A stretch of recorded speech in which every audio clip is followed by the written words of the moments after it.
Assalamualaikum warahmatullahi wabarakatuh. Halo semuanya.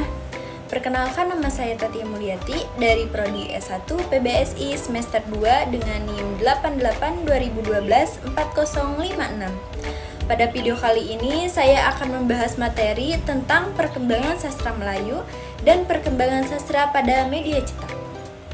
Video ini dibuat untuk memenuhi salah satu tugas mata kuliah Sejarah Bahasa Indonesia yang diampu oleh Ibu Aprilia Adawiyah, SPD MPD.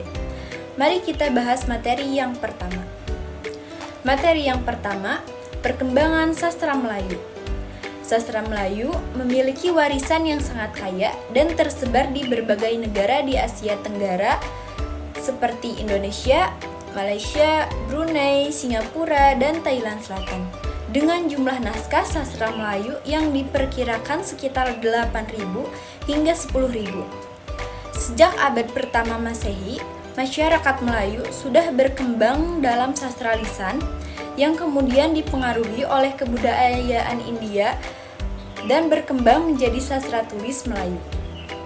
Pengaruh Hindu-Buddha sangat terasa dalam karya-karya sastra Melayu awal.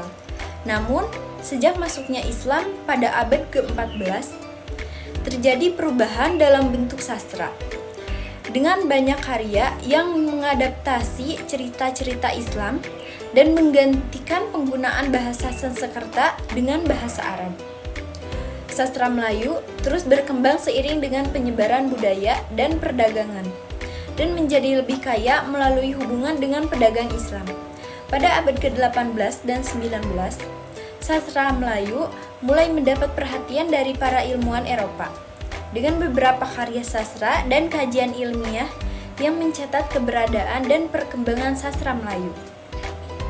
Meskipun sebagian naskah berharga hilang akibat kebakaran, sastra Melayu tetap menjadi warisan budaya penting yang terus dipelajari hingga kini.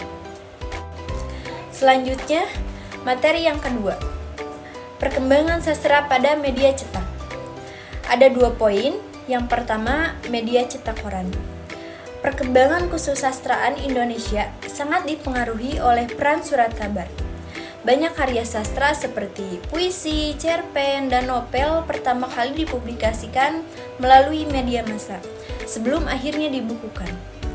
Surat kabar juga memberikan ruang bagi para penulis pemula, khususnya remaja, untuk mengasah dan mempublikasikan bakat menulis mereka. Hal ini sangat penting untuk mencetak pengarang-pengarang besar di masa depan. Selain itu, surat kabar juga berfungsi sebagai media untuk melaporkan kegiatan sastra, seperti pembacaan puisi, pementasan drama, seminar, dan diskusi sastra yang menunjukkan bahwa karya sastra masih diminati masyarakat.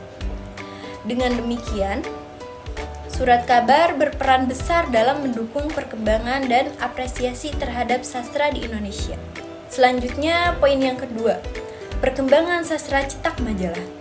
Sastra Indonesia sering disebut sebagai sastra majalah karena perkembangan penerbitan buku yang kurang baik untuk menampung karya sastra.